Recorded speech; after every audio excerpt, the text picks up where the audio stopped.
Voor ons begin wil ek jou vinnig herinner aan al die potgooi-reekse wat ek by betrokke is. Daar's natuurlik klipkouers wat fokus op Afrikaanse entrepreneurs en impakmakers, boerpot wat fokus op die besigheid van landbou, Nostalgooi, my nuutste reeks waar ek gesels met legendes van die Afrikaanse vermaaklikheidsindustrie, mense soos David Kramer, Anton Goosen, Sandra Prinsloo ensovoorts. En dan my 2 nuwe potgooi-reekse, Buscrash wat die Engelse boetie is van klipkouers, en dan Pot of Gold wat gefokus is op die besigheid van mynbou. As jy in Pretoria is, kom maak gerus 'n draai hierop by ons plek in die R21 Corporate Park, genaamd Bouma at 21, waar ons 'n café het, ons het coworking space, ons hierdie raadsaal uit en my atelier is hier. So, as jy is, kom drink gerus 'n koffie en kom sê hallo. Hierdie is 'n potgooi produksie deur nommer 7 Media.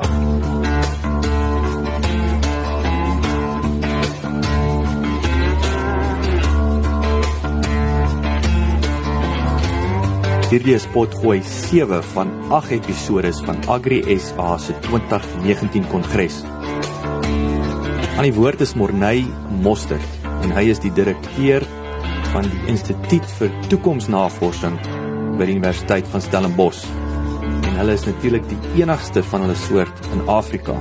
Hy fokus op die toekomstige wêreld en die impak van die vierde industriële rewolusie op die wêreld.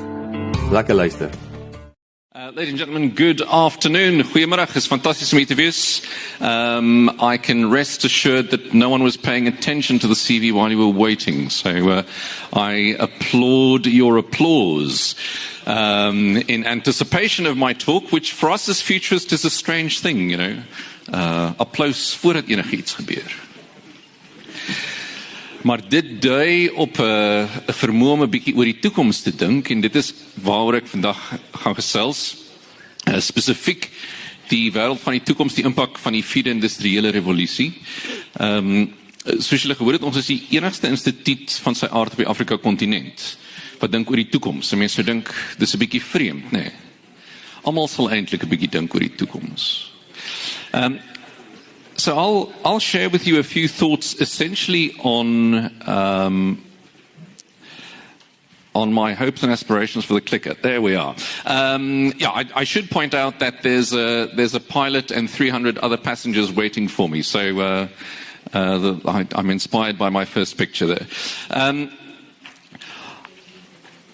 I'll talk specifically about the nature of thinking about the future, and how that may be different from thinking about the present or the past. It turns out that the moment we think about the future, the way in which we think changes. And that has serious implications for decision making by senior people. So one of the implications is this. Let's have a look here. The first issue is that a decision is always made in the present. Nee, jy kan net 'n besluit maak in die hede. Selfs al maak jy dit nou môre, dan is dit môre die hede. As jy gister gedoen het, was dit gister die hede. Maar nou is die vraag, waarop baseer jy die besluit? En dit klink dalk 'n bietjie vanselfsprekend, maar jy baseer dit op die verlede. So dis nou alreeds 'n bietjie interessant. Of is vir my in 'n geval interessant. Dat jy maak die besluit in die hede, with all the noise of the present, and the headlines in the media and so on. And you're essentially basing that on a time that you'll never visit again. The real kicker is, when are you making the decision for? Yeah. So you can see the foundation of my science. It's odd, isn't it? Make the decision in the present, all the noise, all the media. Base it essentially on the past, make it essentially for the future. So the way that we make decisions for the future, it turns out that's a bit of a science. And there's a 3-year postgraduate program you can come and do if you like. But I'll do this in the next 12 minutes or so. So you can see that an awful lot of this has to do with thinking and the quality of your thinking. That's essentially what I do for a living. I think about thinking. It's only at a university where that's an actual job. Your boss phones you. What are you doing? I'm thinking. What are you thinking about? I'm thinking about some thinking. Good. I'm glad to see you're working. But how does that then work? I mean, what do you actually do? Is there a method for this? And we have a rule of thumb. Is there an Afrikaans translation for a rule of thumb? Rule of thumb is a duimreël. Het die ander vingers ook reëls?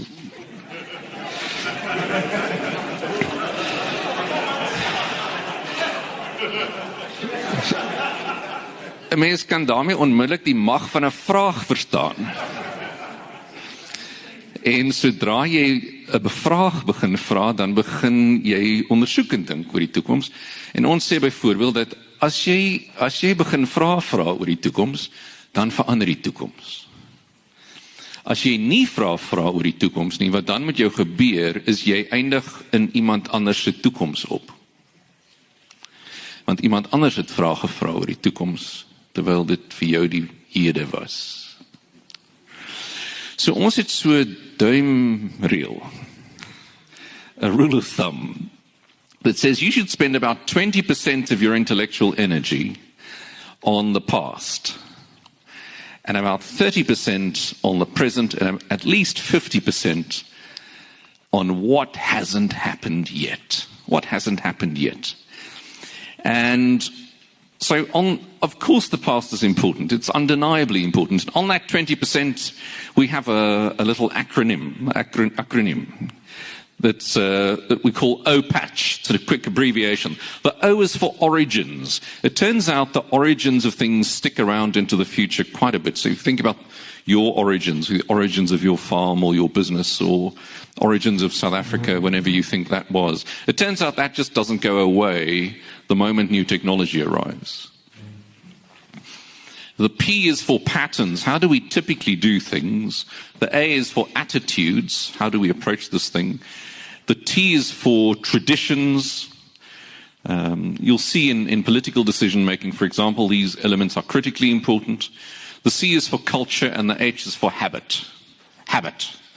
And it turns out, well, let's think about that for a moment. I do this for a living, as I warned you. So you think about, what is a habit? Well, one way to think about a habit is that it's something you do without thinking.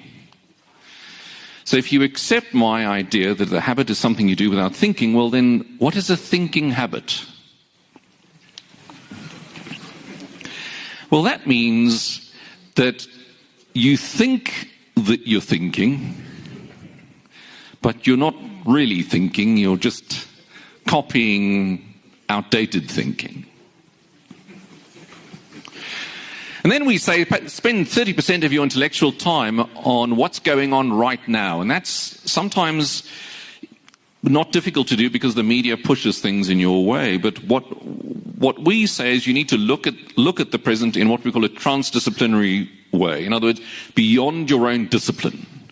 Beyond your own discipline. That's a really important element because if you look at how the technology is developed, you know, the guys who invented search, like Google and Yahoo, remember Yahoo? Neither can they. They were not the guys who won in the social media game. And the social media game are not the guys who won in the messaging game. And the messaging guys didn't win in the pay game. In other words, it's important to think beyond your own industry to understand who's coming for you and who you need to compete against. And then at least 50% of your intellectual energy on what hasn't happened yet. Two key things here. What could happen, what should happen. What could happen, what should happen. If you think I'm making it all up, that's not true. I'm only making up some of it. Most of it is the foundation, is really has the foundation of some very solid research. Here's an article based on 70 large listed organizations, and they were studied over many years, and the conclusion is what you might expect. Organizations that look at the future consistently outperform organizations that don't look at the future. Surprise. But if you didn't find it surprising, then I'd like to ask, is there anywhere in your Outlook diary in the next 10 days that says thinking about the future? Because that's what this article implies. Leaders who think about the future of their organizations. I don't mean leaders who worry about the future. That's not the same thing. Leaders who think about the future outperform consistently those that don't. So the first principle of futures, and this is a little bit disconcerting, is that you can't predict the future. So you might say, my word, why have an entire institute dedicated to futures thinking if the first thing you're saying is you can't predict it? Well, that's a relief. It's a relief that you can't predict the future, because it means you can design it. And if you don't, someone else will.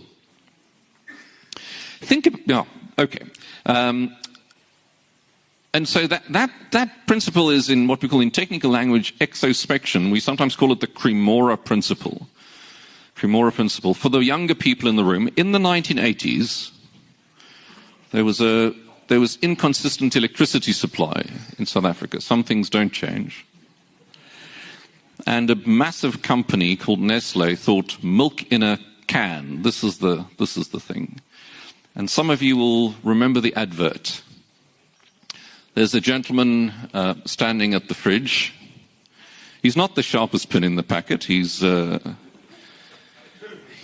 confronted by the overwhelming complexity of finding something within a 1 cubic meter range. But, okay. Fortunately, he has a consultant. She's in the bedroom.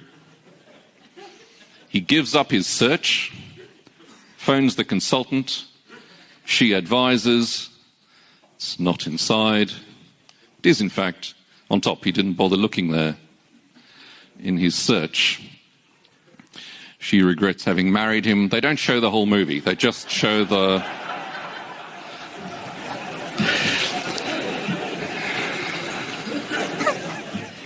To be continued. We call it the Cremora principle because the idea is it's not inside. It's not in your farm, it's not in your business, it's not, despite what Oprah told you, inside you. You've heard this stuff, you need to look inside you. We think this is a really bad idea. You've seen those movies? At the end she realizes it was inside her all along. Unless we're discussing indigestion or something, that's unlikely to be the place you're going to find the truth, in our view. So we say, look outside of your farm, outside of your business, outside of your country. As the economists will tell you, you don't get FDI, foreign direct investment, from looking inside yourself. Or from even believe. You've heard you need to believe in yourself. We think this is really bad advice.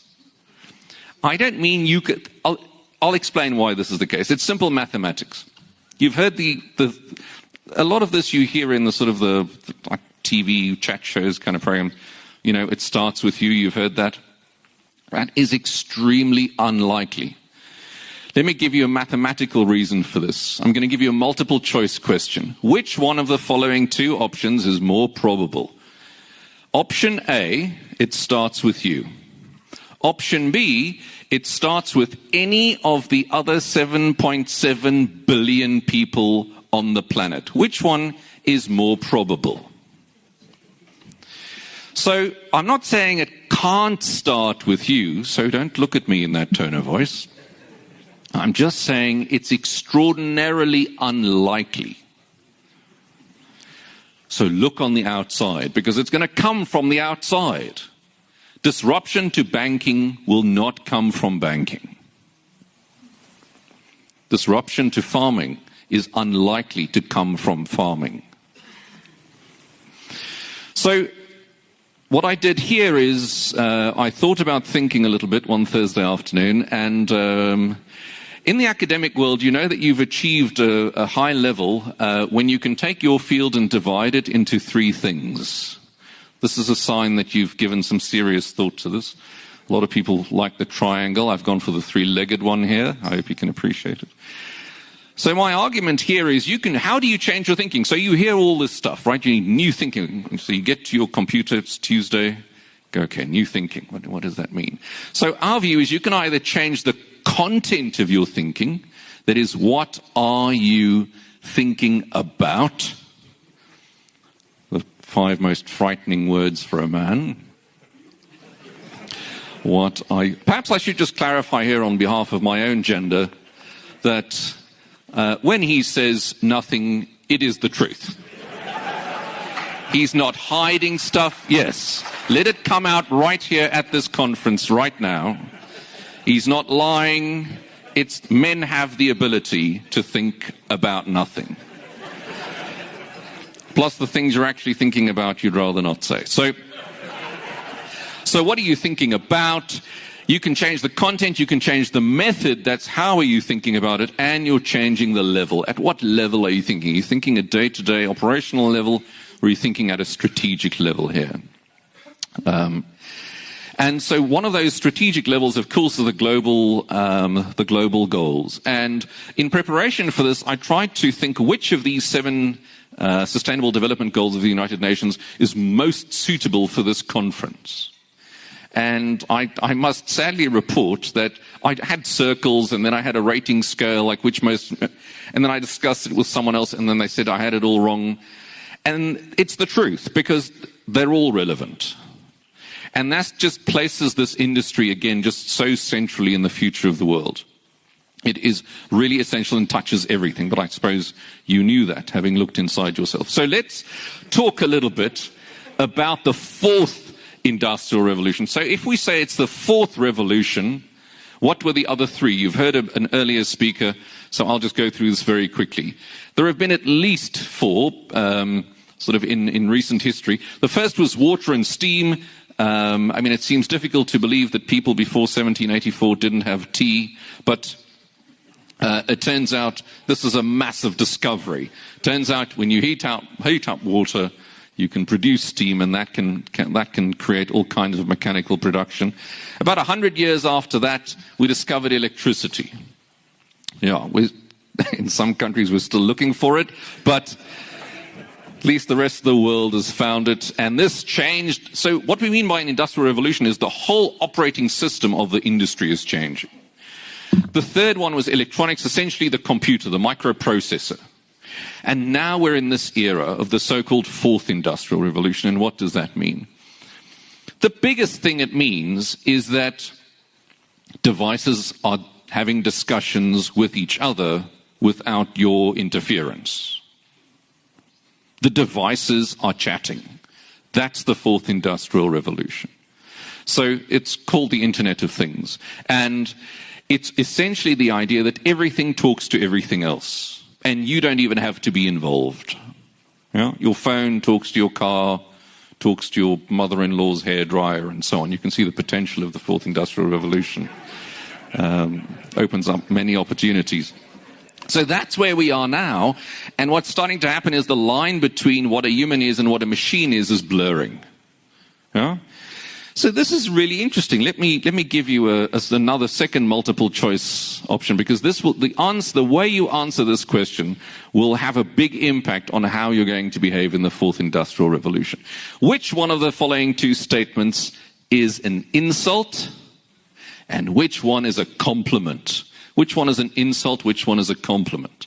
Right. Statement 1: that guy is a machine. Compliment or insult? Option number 2: that's your imagination. Compliment or insult? Now, of course, I was being a little bit deliberate. In Afrikaans, daar's 'n goeie uitdrukking, jy sê hy's 'n eyster. Maar dit was Einstein wat gesê het die ware teken van intelligensie is eintlik verbeeldingrijkheid. Verbeeldingrijkheid. Nou, 'n eyster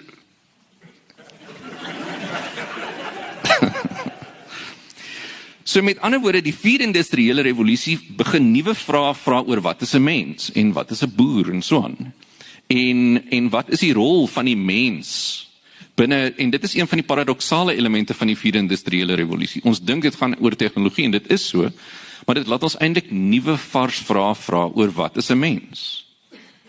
En wat bring die mens eintlik na die situasie toe? Want een van die groot dinge is natuurlik artificial intelligence, kunsmatige intelligensie, but it is absolutely true, and people are worried about jobs, and I was fortunate to be on the International Labour Organization's International Panel of Experts on the Future of Work, and I made the point there, which I'll make here. The way business works, and people will lose jobs in the very short term, that is absolutely almost undeniable in the short term. Because the issue with artificial intelligence is that business will almost always prefer artificial intelligence over natural stupidity. And you prefer it too. You prefer it too. If you're checking in at the hotel and you'd actually just rather have a machine go, welcome, here's your room number. You know, without wanting to know how was your day and so on. So artificial intelligence is probably the number one. There are a few others, and I'll run through them very quickly. Big data, of course, it just means we have samples now. So, I mean, we've worked a lot with the wine guys, for example. If you grew up and you grow Sauvignon Blanc or whatever, how long does it take you to get 30 years of experience? It takes roughly 30 years. Right. That was a trick question. But with big data, if you've now got data from 10,000 Cabernet Sauvignon vineyards from similar regions from all over the world, how long does it take to get 10,000 years worth of experience? Okay, that's big data, and that's really changing the way that we think about experience. The next is disintermediation, which essentially just means that if you play a middleman role, you're dead, the end. If you're not adding anything except being in the middle, then the technology is disintermediating you either already or very soon. The Internet of Things I've spoken about, the idea that everything's connected to everything else. Nano, we've already heard about. We can just work at such sub-microscopic levels now. It's really quite astonishing. The phenomenon of exponentials, kind of organizations that get to $1 billion within 18 months, is certainly part of the fourth industrial revolution. And that has all sorts of implications, of course, for agriculture. The thing about trends, typically with futures thinking, is that we exaggerate their impact in the short term and underestimate their impact in the long term. We think, oh, the robots are coming. And this is kind of true about the future, but it also depends on how you think about the future. So let's do another experiment. I can tell you're not that interested in my slides. Let's do another experiment. Let's say that you get an email that you have a meeting next Wednesday. I'm sorry about this, but this is just life. You have to attend these things. You have a meeting next Wednesday. Your supplier or someone's organized a meeting. Then 2 hours later, you get another email saying that the meeting has now been moved forward by 2 days. On which day is the meeting now? Okay, let's see. How many people think the meeting's on a Monday? We've got a few. How many think it's now on a Friday? Well, clearly the rest of you are just not going to this meeting.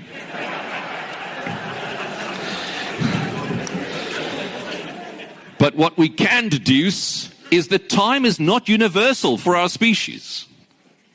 And it wreaks havoc with the way that we make decisions. Sure, my time's almost up. Of course, we've heard about drones and telly and so on. It's all the idea of from a distance, so I won't bore you with that. Wearables are maybe fashion accessories for livestock is a bit of a stretch, but certainly what's happening is that technology is coming closer to our bodies, and they're now at a point where they're entering. Yeah? They're entering.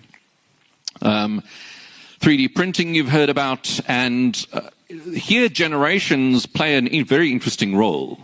I explained to my 11-year-old son the other day these two models. We were having a burger, and I said, well, in the one model, you get the baby cow. You can see I'm an agriculturalist. You get the baby cow. I know nothing about agriculture. You get the baby cow. You raise the baby cow. Do you give him a name? No, son, this is a bad idea.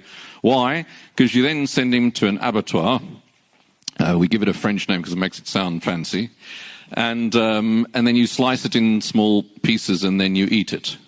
There's also another model where you grow it in a lab. So I gave a few adults that story a few days ago, and they said, a lab, ugh, that's disgusting. I explained it to my son. He said, an abattoir, ugh, that's disgusting. So there's a generational impact here that's clearly coming, and when you superimpose that on the fourth industrial revolution, it will certainly put the cat amongst the pigeons. And then, of course, we've heard about security just a few moments ago, so I won't bore you with that. Perhaps I could share with you, we have a conference in a few weeks with the Club of Rome, one of the world's leading think tanks. And this is therefore big drivers of the future. So not so much a 4IR view, but very much focused on climate emergency. And we heard from the minister this morning how important that is, and we heard from Dr. Mostert how important this idea is that we give people hope in all sorts of times of crisis. They're working on reframing and reclaiming economics so that we can measure well-being for people beyond GDP, new emerging civilizations. How will we collaborate when borders are becoming unclear and xenophobia as a global threat? And how can we rethink access to finance? So I thought I'd just share that with you, just so you can see what some of the guys who think about the future of humanity are keeping themselves busy with. So, colleagues, I'll conclude with the thoughts that you can hear our argument. Our argument is that, I'm almost there. If you'd give me just one more slide, I would appreciate that. I'm tempted now to say the future is a blank open space. Thank you very much. Goodbye. But I'll nevertheless leave you with the thought that, as you can perhaps hear, that our view is that those who know where they come from also know where they've been. You've been kind. Thank you.